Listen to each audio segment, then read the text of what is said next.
chicos, les decía entonces que esta fue la evolución de la parte psicológica. Entonces vimos la evolución de los estudios psicológicos críticos, vimos la evolución del positivismo criminológico y vimos la evolución entonces dentro de la psicología. Todo esto entonces nos ayuda a comprender muchísimo más a no solamente a la mente, sino también a las razones que hacen que una persona sea criminal o no. Y fíjense que estaba leyendo ahí lo que ustedes estaban poniendo en el chat. Me gustó lo que puso una compañera. Lo que pasa es que si me regreso al chat, o sea, yo no sé, se quita pero decía que es cierto, ¿no? La mayoría de los delincuentes solo están pensando en satisfacer esta necesidad por alguna u otra razón, por la razón que sea. Ya vamos a ver cuáles son las clasificaciones de delincuentes, y que realmente la consecuencia de la pena no sugiere que verdaderamente tenga, ay, bueno, el castigo va a ser más grande, mejor no cometo el delito. No tienen este nivel de razonamiento y no tienen este nivel de racionalización sobre lo que están haciendo, ¿no? Más bien tienen la parte en la que la mayoría de los antisociales y los psicópatas no quieren explicarte por qué lo hicieron, quieren que tú entiendas que tú también puedes ser como ellos.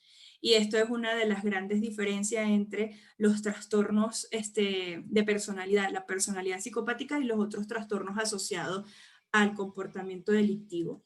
Entonces, bueno, dentro de las personalidades atípicas, y les pongo acá personalidad anormal, porque sabemos que si hablamos de anormalidad, se habla de que estamos siendo peyorativos y de que no se puede hablar de que alguien es anormal o no porque parte de una subjetividad. Entonces vamos a hablar un poco de lo que se entiende por personalidades atípicas sufrientes y atípicas perturbadoras. Entonces tenemos dos tipos de personalidades según la psicología criminal. Tenemos las personalidades atípicas sufrientes, son personas que tienen acentuación de sentimientos negativos, ¿ok? Personas que se caracterizan por ser inseguros, de baja autoestima, lábiles de humor y depresivos. Cuando hablamos de la habilidad, hablamos de los cambios bruscos que se pueden dar en una emoción de un momento a otro. Esto es la habilidad, no es bipolaridad, ¿ok?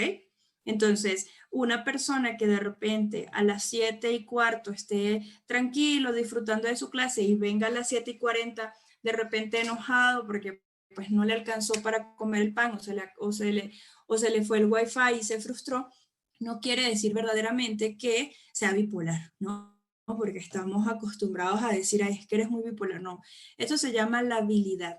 Y hay muchos antisociales que esta es una de sus cualidades, la labilidad. Pueden estar de un momento a otro, pueden pasar de un momento a otro de emoción a emoción, ¿no? Entonces, las características principales de las personalidades atípicas sufrientes es que estas personas padecen. ¿Ok? Entonces, ¿cuáles personalidades atípicas sufrientes podemos encontrar? Los esquizoides, los obsesivos compulsivos, los dependientes, ya vamos a ver toda esa clasificación. Entonces, estas personas padecen y lo sufren su trastorno. Y tenemos la otra cualidad, la otra característica, las personalidades atípicas perturbadoras. Estas personas hacen padecer, es la característica principal. ¿Cuáles son los elementos que componen esta personalidad? Acentuación de egoísmo, ¿ok? No son solidarios y tienen un marcado desinterés, calculadores, insensibles y explosivos. Entonces, por estas características precisamente es que decimos que hacen padecer al entorno. ¿Qué tipo de personalidades tenemos acá? O sea, ¿qué tipo de trastorno de personalidad encontramos acá? El antisocial, el trastorno límite de personalidad, el trastorno narcisista, pero eso es así tal cual, ¿no? Hacen padecer al entorno, no sufren ellos, ¿ok? Entonces estos son los dos tipos de personalidad que vamos en un momento a clasificar, pero así se dividen los que sufren y los que perturban, los que padecen y los que hacen padecer a otros, ¿ok? Ahora bien, nosotros los seres humanos somos un compendio, ¿verdad? Un compendio de elementos. No solamente nosotros somos psicológicos, no solamente nosotros somos emocionales, nosotros somos biológicos, somos psicológicos, somos sociales, somos culturales, somos genéticos y también somos espirituales. Y desde toda esta tendencia, entonces nosotros podemos entender, podemos abarcar mucho más el entendimiento de la conducta criminal. Por eso es que para nosotros hacer evaluaciones multidisciplinarias necesitamos de otros profesionales. Eso lo vamos a ver en psicología penitenciaria. Un equipo multidisciplinario se compone de un trabajador social, de un criminólogo, de un abogado, de un médico y de un psicólogo. Yo no puedo hacer una valoración, por ejemplo, de un acusado de abuso sexual, dar toda mi valoración psicológica y enviar este tiene que hacer también una valoración biológica, genética, etcétera. Hay pacientes que, personas pues, que vienen a terapia y cuando empiezan a narrar como los fenómenos que acompañan su malestar, uno se da cuenta que de repente puede ser algo médico, ¿no? Entonces un psicoterapeuta responsable dice, mira, a mí esto me suena muy médico, a mí esto me suena muy biológico, ¿por qué no vas y te haces un chequeo? Yo tuve una chica que atendí, yo la conozco y entonces ella vino a terapia y, o sea, la conozco por redes sociales y la verdad es que tiene un alcance en redes sociales, no es psicóloga en lo que hace, tiene un alcance increíble, ¿no?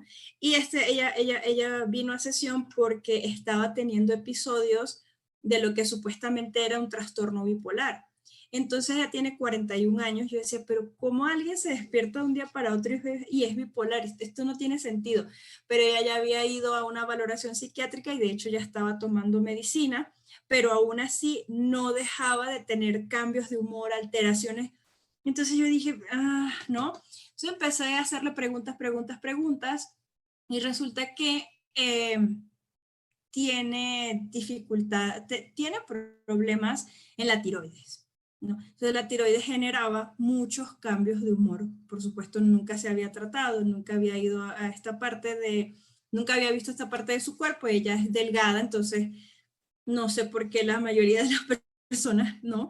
Es como, me veo delgada, estoy saludable y no necesariamente es así. Total que ella fue al médico y cuando le dieron la medicación específica para su trastorno médico, pues obviamente dejó de padecer.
Aquí estoy, perdón, me levanté a tomar agua, a buscarme, ay, perdón, Sol, ahora sí.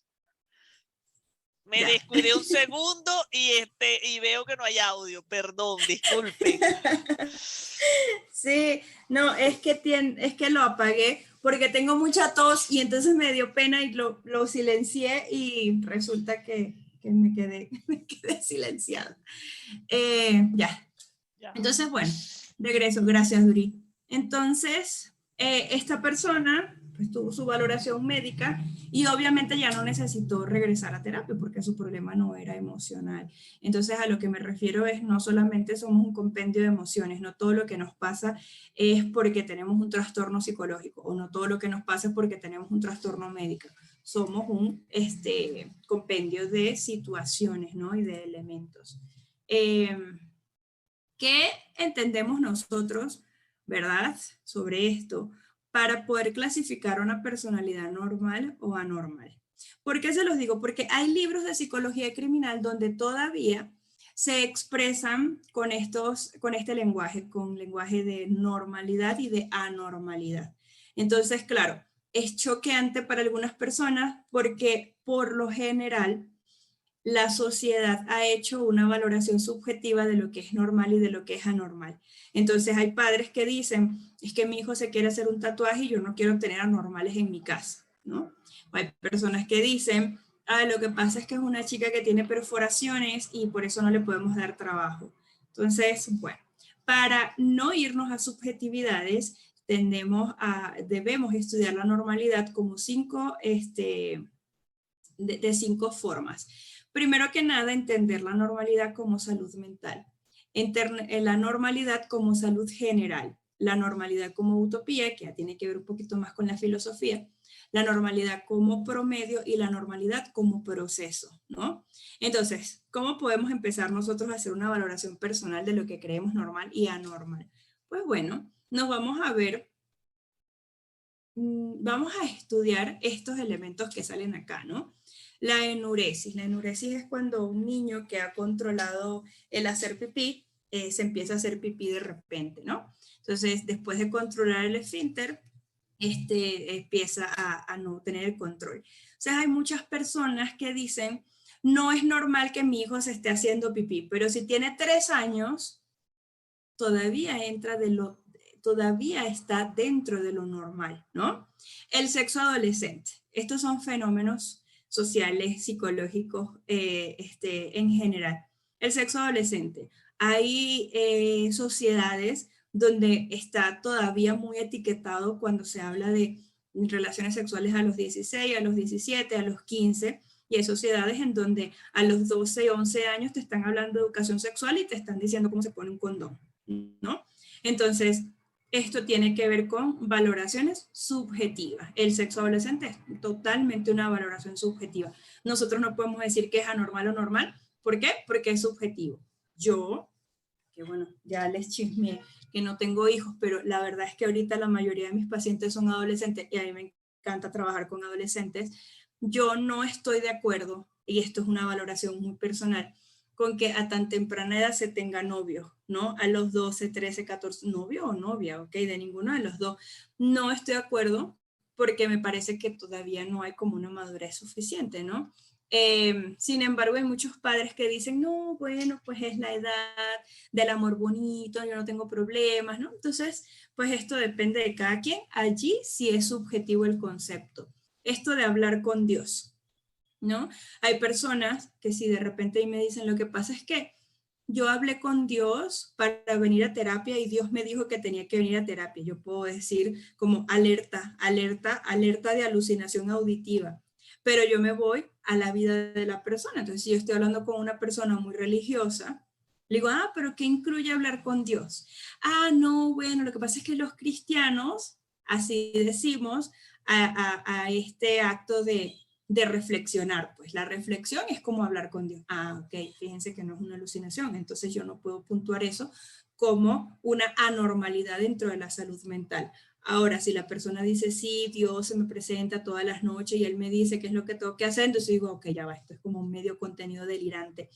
Hay una de las colegas que trabaja conmigo que nosotras hacemos supervisión de casos mutuos, o sea, hay un día en el que nos reunimos y hablamos de nuestros casos, para saber qué está haciendo la otra, para tener distintas miradas terapéuticas, y ella nos contó que llegó una paciente de unos 60 y tantos y estaba muy tranquila y de repente empezó a hablar de esta forma, ¿no? Ella está sentada y empezó a hablar de esta forma y resulta que ella tenía un duende que la acompañaba y este duende le decía lo que le tenía que decir a la terapeuta. Entonces, bueno, en principio ella se asustó mucho porque pues uno está en un consultorio privado, uno no está en una clínica, ¿no? Y si la persona se disocia y si la persona tiene un arranque, pues digamos que no tenemos como los implementos para abordar un caso así. Entonces, bueno, ella lo que hizo fue como, ok, y cuéntame, ¿no? O sea, háblame un poquito más de ese duende. No, no puedo. Él no le gusta que yo lea. Entonces, bueno, se puso un poco agresiva.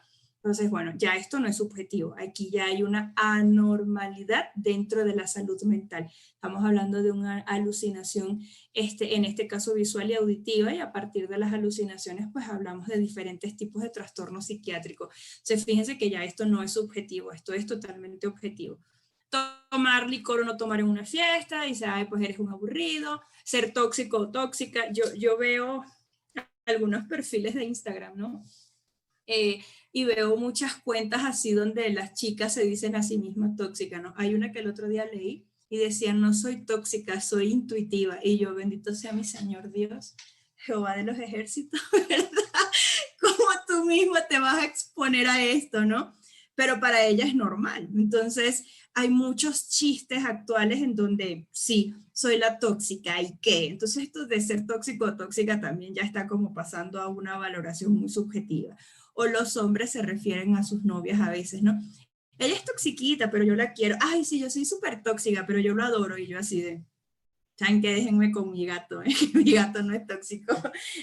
Pero bueno, esto de la toxicidad o no, también se entra dentro de lo que actualmente se interpreta como normal o anormal. Tener más de una pareja, el tema de la virginidad, el tema de ir o no ir con el chamán, de ir o no ir con el brujo, de leerte o no leerte las cartas, todo esto son valoraciones subjetivas. Y entonces acá es cuando las personas desde esta valoración subjetiva dicen lo que es normal y lo que es anormal. Y lo que yo les quiero explicar es, esto es lo que ustedes creen. A no ser que tenga una serie de elementos para consolidarlos como trastorno o como parte de una enfermedad, sigue siendo una valoración personal. Entonces, para nosotros entender qué es lo que vamos a definir como normal o no, tenemos, ¿qué es la normalidad social? Pues la reflejamos en lo que son los decretos, las leyes y las normativas. Ya está. Lo que tú hagas por fuera de los decretos, leyes y normativas es anormal. Ya está. La normalidad funcional, bueno, esto tiene que ver también como término médico, como término psicológico. Lo que funciona bien es normal. Lo que está generando un desequilibrio es anormal.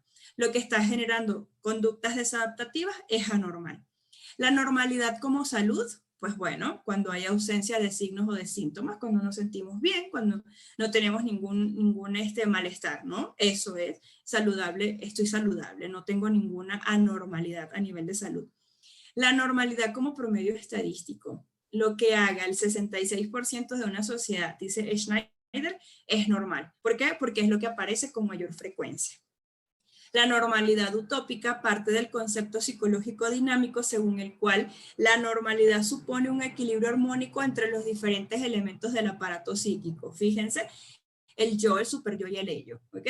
Cuando hay normalidad utópica, cuando yo mismo soy capaz de decir, bueno, o sea, me puedo dar un gusto, me puedo comprar esta chaqueta, no voy a quedar en la ruina si me voy de viaje, es lo que quiero hacer, trabajo en línea, entonces me puedo mover. O sea, esto tiene que ver con ese concepto.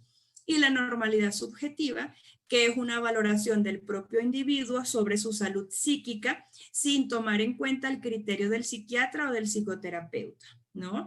Por ejemplo, hay psicólogos que de repente dicen, ¿no? Es que tienes un TDAH, es que tienes como un trastorno que tenemos que trabajar, y la persona puede decir, no, yo me siento bien, yo no siento que por ahí vaya mi problema, muchas gracias, y bueno, se puede retirar del proceso terapéutico porque subjetivamente se siente bien, ¿ok? Entonces, estas son las formas, ¿ok? Estos son los límites entre los cuales nosotros podemos entender lo que es normal y lo que es anormal. ¿Para qué? Para comprender entonces qué es lo que hace que una persona cometa o no cometa delitos, ¿no? Ahora bien, si eso es la normalidad, ¿qué sería entonces lo anormal? ¿En qué aspecto vamos a estudiar la anormalidad? Primero en el comportamiento. ¿Qué se entiende como un comportamiento anormal? Una enfermedad, o trastorno producido por el funcionamiento patológico o disfunción de alguna parte del organismo, ¿ok? Cuando también se dan anormalidades, bueno, cuando hay anormalidades anatómicas, situaciones anómalas en el tamaño, estructura, forma de ciertas regiones cerebrales que pueden ser diferentes a la norma estadística o que pueden ser irregulares. Tenemos anormalidades bioquímicas. Son los elementos que contribuyen al funcionamiento neuronal cerebral y cuya actividad puede estar alterada por la distribución, ya sea por exceso o por defecto, de alguno de, por ejemplo, neurotransmisores. ¿Ok? Cuando tenemos baja, por ejemplo, de melatonina, tenemos dificultades para dormir.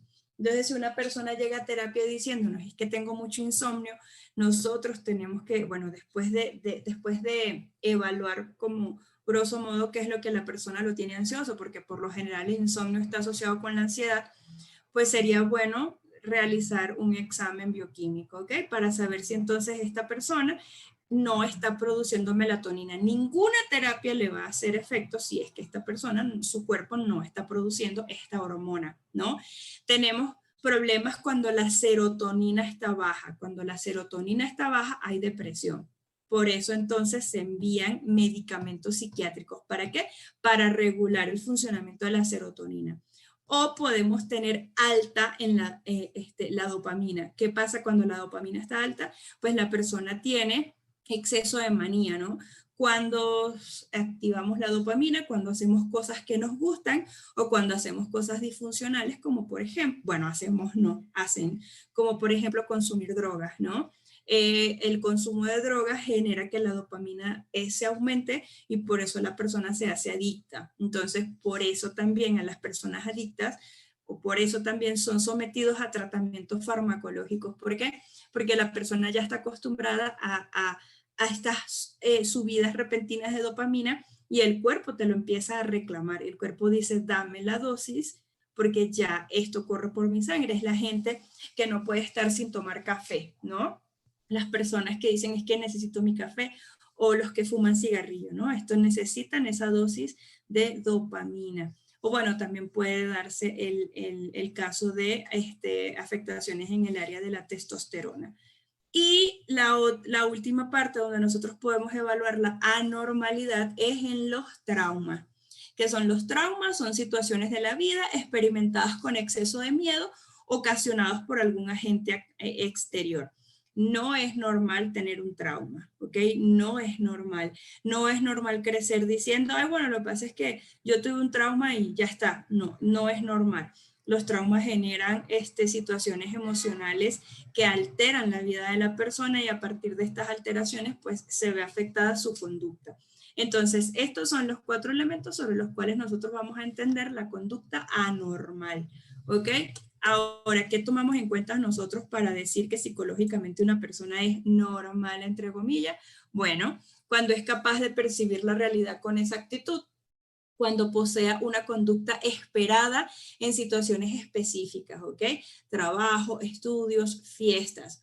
Yo siempre, bueno, siempre no, ¿no? Pero sí comento con algunos pacientes que nosotros podemos ver cómo se desregula una persona cuando esta persona emplea el mismo comportamiento a diferentes situaciones, ¿no? Se me fue el wifi y entonces yo exploto e insulto a todo el mundo. Me quedé sin gasolina, yo exploto e insulto a todo el mundo. Mi marido me es infiel, yo exploto e insulto a todo el mundo. Si se ponen a ver, son 3 situaciones diferentes. Que una persona actúe de la misma forma con diferentes situaciones, ahí hay un problema. Porque se supone que nosotros tenemos mecanismos de regulación emocional que hacen que a nivel cognitivo tengamos una discriminación de situaciones y que yo diga, no es lo mismo quedarme sin gasolina a las 10 de la noche en Ciudad de México que se me vaya el wifi en una clase.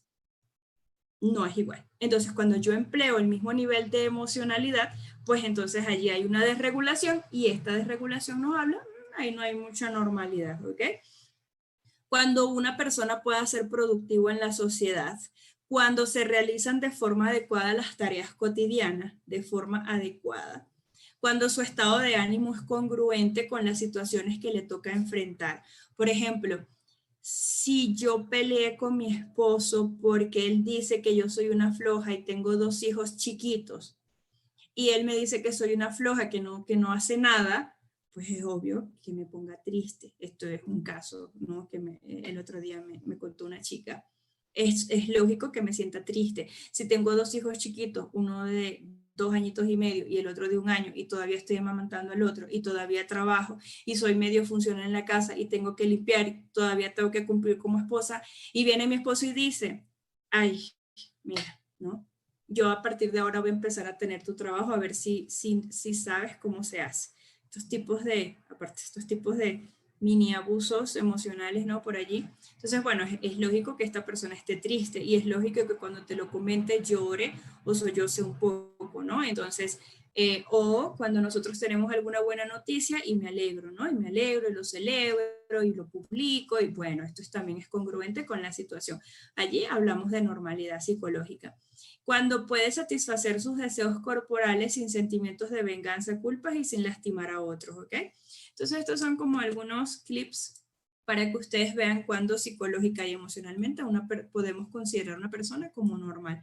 Ahora tenemos las me parece que les traje, 3 teorías, ¿ok? Que hablan sobre cómo desde estos enfoques nosotros podemos entender la normalidad. El modelo psicoanalítico, ya se los expliqué, del padre Freud, él sugiere que la anormalidad proviene de dificultades que tienen las personas en la niñez y trata la personalidad a través de los conflictos de la infancia hasta la edad adulta. Por eso es que el psicoanálisis es tan largo, por eso es que los procesos psicodinámicos son tan largos y por eso es que también mucha gente, a mí me ha tocado pacientes que dicen, pero yo no me la quiero pasar hablando de mi pasado, ¿no? Y yo les digo, no, pasado lo vamos a tocar, pero no es mi enfoque, ¿no? Entonces, ¿pero por qué? Porque el psicoanálisis ve que la normalidad entonces es una interacción entre las fuerzas impulsivas y el mundo externo, y estas fuerzas impulsivas están consolidadas dentro de ti por dificultades o traumas que tuviste en tu infancia. Es la hipótesis básica del modelo psicoanalítico de personalidad. Ahora, ¿cómo ve el modelo humanista de personalidad la normalidad y la anormalidad? Bueno, siente que el comportamiento anormal es el resultado de la incapacidad de satisfacer las necesidades humanas básicas. Entonces dice, cuando no tienes satisfecha una necesidad, entras en conflicto y este conflicto te hace de pronto tener conductas o comportamientos que se escapan de lo que es la normalidad. Uno de los máximos exponentes de esto es Abraham Maslow con su pirámide de las necesidades, ¿ok? Y él dijo, mira, es normal que dentro de tus necesidades tú quieras establecer pareja, ¿no? Que ahorita hay tanta pelea con eso, ¿no? De si quieres o no quieres establecer pareja, de si quieres o no quieres tener hijos. Ahorita hay tantas también situaciones con respecto al reconocimiento, ¿no? No esperes nada de nadie. O sea, ¿qué es esa cuestión? ¿Cómo tú vas a vivir tu vida sin esperar algo? Las expectativas forman parte de nuestra vida. Ahora, hay una diferencia entre una expectativa y un ideal inalcanzable. Los ideales vienen del super yo, ya se los dije, y por lo general son inalcanzables. Las expectativas, pues si yo me mudo de país, pues mi expectativa es tener un mejor desarrollo en este país que yo estoy escogiendo, ¿no? Entonces es normal esperar algo. Entonces, dentro de esto, Maslow establece una pirámide y de esta pirámide dice, estas son las necesidades básicas del ser humano. Cuando alguna de estas necesidades no está satisfecha, la persona entra en conflicto para su satisfacción y por eso entonces hace o tiene conductas o hace cosas que escapan del margen de la ley. Entonces tenemos la necesidad de fisiológica, respiración, alimentación, descanso, sexo y lo que busca la homeostasis. Tenemos las necesidades de seguridad. ¿Por qué? Porque los seres humanos necesitamos sentirnos bien físicamente, es decir, tener un hogar, tener un techo, necesidades de empleo, de recursos, de moral, familiar, de salud, de propiedad privada, ¿no? Cuando nos dicen, me decía esta misma chica, me siento una mediocre a nivel profesional. Entonces yo le decía, bueno, pero es que tú escogiste ser mamá, ¿no? En esta escogencia que hiciste de ser mamá, pues hay cosas que quedan por debajo de esta elección. Y también tenemos que aceptar que si yo escogí una vida profesional, pues tal vez la vida personal no esté llena, que si yo escogí una vida personal, pues tal vez la vida profesional esté un poco estancada o no esté al 100 como quisiéramos. Entonces, bueno, también necesitamos saber aceptar qué fue lo que escogimos dentro de nuestra necesidad. Las necesidades de afiliación, de reconocimiento y de autorrealización. Ahora, ¿qué es lo que dice Abraham Maslow? Que cuando, por ejemplo, si yo estoy, vamos a poner acá, si yo estoy en este tercer escalón, necesidades de afiliación, y soy adolescente, ¿ok? Y en estas necesidades de afiliación, yo empiezo a establecer amistades con personas que están viviendo al margen de la ley, ¿qué va a pasar?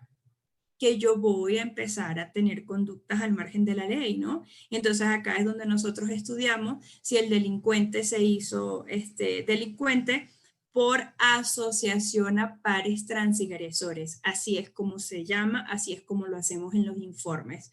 Se vio envuelto en delito por reconocimiento de sus pares, por reconocimiento del grupo al que pertenecía, porque pertenecía a la pandilla Las Crucecitas de Iztapalapa y porque dentro de Las Crucecitas de Iztapalapa, como pandilla establecida en este barrio donde vivía, pues era normal atacar a personas y a mujeres entre las 8 y las 12 de la noche.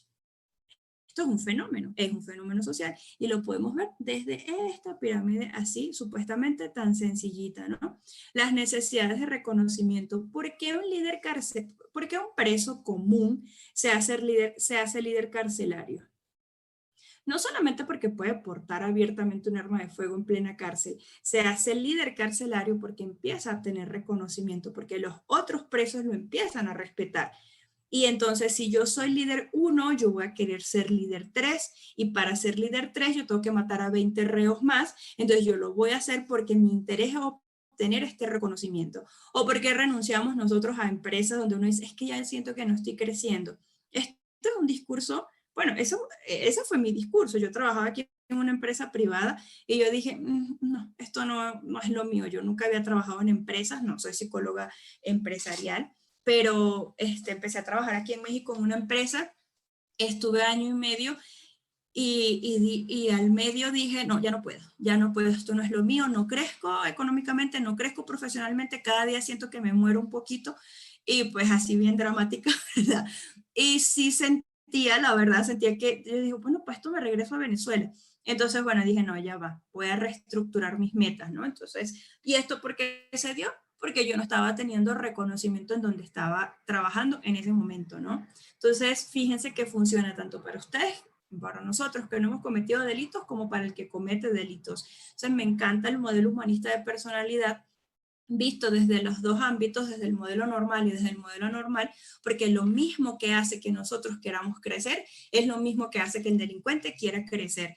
Es más, bueno, sí les puse a los que estuvieron en la masterclass el sábado antepasado, vieron que Edmund Kemper, ¿por qué él decidió contar lo que hizo? Porque él decidió llamar a la policía y decir, mira, yo soy el asesino de las adolescentes, porque no estaba obteniendo el reconocimiento que él esperaba obtener. Los que estuvieron en la masterclass se acuerdan del caso, ¿no?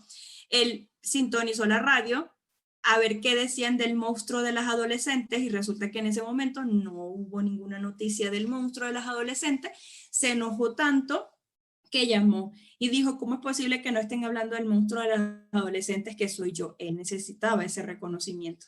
Entonces, bueno, esta es la forma de entender desde el modelo humanista de personalidad cómo nuestras necesidades influyen para nosotros empezar a tener comportamientos normales o comportamientos que están desapegados de la ley. Desde el modelo conductista de personalidad, el modelo sostiene que el comportamiento normal es en sí mismo el problema que se debe tratar. Y en lugar de concebir el comportamiento como un síntoma, debemos atacar la conducta. Ustedes recordarán que el conductismo se enfoca en todo lo que es observable y en todo lo que es visible, ¿no? Digamos que Skinner, Watson y todos estos estudiosos de la psicología abrieron laboratorios en donde era estímulo-respuesta, en donde trabajaban con ratas, en donde trabajaban con perros y en donde decían, mira, A es igual a B, esto es C, vamos a atacar A, que es lo que está generando B, ya está. Un modelo conductista sería un poco la intervención que hizo César. si fuese realmente tan conductista en nuestra personalidad, el delincuente diría, ah, mira, ya ampliaron las sentencias en Nicaragua, entonces yo, por ende, no voy a seguir cometiendo delitos. ¿Por qué? Porque el castigo es muy amplio con relación a lo que estoy haciendo, entonces yo prefiero no inmiscuirme en este delito. Pero el modelo conductista lamentablemente no evalúa la libertad personal que sí evalúa el modelo humanista. Todos nosotros tenemos una parte de libertad personal en la que yo decido, perdón, voy a tomar agua, en la que yo decido quedarme con el hombre nefasto, quedarme con la mujer nefasta, en la que yo digo, sí, bueno, la psicoterapia me hizo ver tantas cosas, me hizo ver esto, pero yo ahorita no estoy lista. Y esa parte se llama libertad personal. La libertad personal también habló muchísimo todos los teóricos dentro del humanismo, no así el conductismo, ¿no? El conductismo es, si tu esposo te trata mal, A, y tú te sientes triste, B, déjalo, C, ¿no? Y es como súper básico, pero sabemos que dentro de A y B hay un montón de letricas chiquitas en donde la persona dice, ¿y qué tal si me quedo sola para toda la vida? ¿Y cómo voy a vivir ahora? ¿Y mis hijos van a crecer sin un padre? ¿Y cómo es posible que yo haya escogido tan mal? Y la culpa y todo esto. Entonces, el modelo conductista de personalidad se los presento porque es parte de la psicología, pero no es algo en lo que yo verdaderamente creo, ¿ok? ¿Cómo ocurre el aprendizaje dentro del modelo conductista? Un estímulo, una respuesta, hay una conducta observable y este estímulo, esta respuesta, tendrá un refuerzo, que el refuerzo será positivo o será negativo, y sobre este refuerzo positivo o negativo nosotros vamos a obtener una respuesta favorable o desfavorable, ¿no? ¿Dónde sí funciona? Y eso se los voy a decir rapidito, ¿no? Yo todo se lo digo rapidito y me tardo 8 horas. ¿Dónde sí funciona el conductismo? Y les voy a explicar así porque lamentablemente el preso, el delincuente, el privado de libertad, tiene un sistema cognitivo, la verdad es que la mayoría tienen un sistema cognitivo muy precario. No tienen déficit cognitivo, no tienen retardo, no tienen esta patología, pero sí tienen, la verdad, un lenguaje muy parco, un lenguaje muy básico porque tienen un pensamiento muy básico. Entonces, ¿dónde funciona el conductismo? Funciona mucho en la cárcel. Entonces, les voy a decir rapidísimo, por ejemplo, los presos tienen un día de visita familiar y un día de visita conyugal. Ya está, son 2 días, un día de visita familiar, un día de visita conyugal. La visita conyugal, pues, dura de 8 a 5 de la tarde, que son los horarios de la visita, ¿no? Cuando nosotros queríamos obtener algo de un interno, entonces nosotros los premiábamos o los castigábamos con esta visita. Sobre todo con la conyugal, sabemos qué es lo que involucra la visita conyugal, ¿no? Entonces era de, bueno, ya van 3, 4 veces que tú tienes este comportamiento, pues tienes cancelada, tienes anulada la visita conyugal de esta semana. Bueno, hacían berrinches, nos maldecían, las voy a matar cuando salga de la calle. Una vez un interno me dijo, eh, te va a faltar rostro para la cantidad de tiros que te voy a meter. Me dio mucha risa. Suena un poco psicopática mi risa, pero pues es que son los arrebatos infantiles. En ese momento no me dio risa, okay. En ese momento me dio miedo, pero ahorita me da mucha risa porque es lo mismo que hace el niño cuando te dice, mamá mala, no te voy a querer nunca, y mamá se siente mal, ¿no? Sol me dijo mamá mala, y pues sí te va a decir mamá mala porque le estás negando algo que quiere, ¿no? Igual es el funcionamiento de los delincuentes, ¿no? Entonces, cuando nos amenazaban feo, obviamente, porque no son niños. Sus emociones son infantiles, pero ellos no son niños. Entonces, bueno, sucedía lo opuesto cuando decíamos, ah, mira qué bien, ¿no? No has consumido esta semana, te has portado muy bien, has trabajado, tengo aquí todo tu récord de que asististe a clase, te vamos a dar una visita conyugal extra. No, bueno, éramos las diosas, las licenciadas más amadas del penal. Entonces, sí funciona un poco el conductismo dentro del tratamiento penitenciario porque el pensamiento del interno es muy básico. y sus respuestas son muy básicas, ¿no? Entonces, bueno, por eso se los pongo, porque allí es el ámbito donde funciona, ¿no? Ahora bien,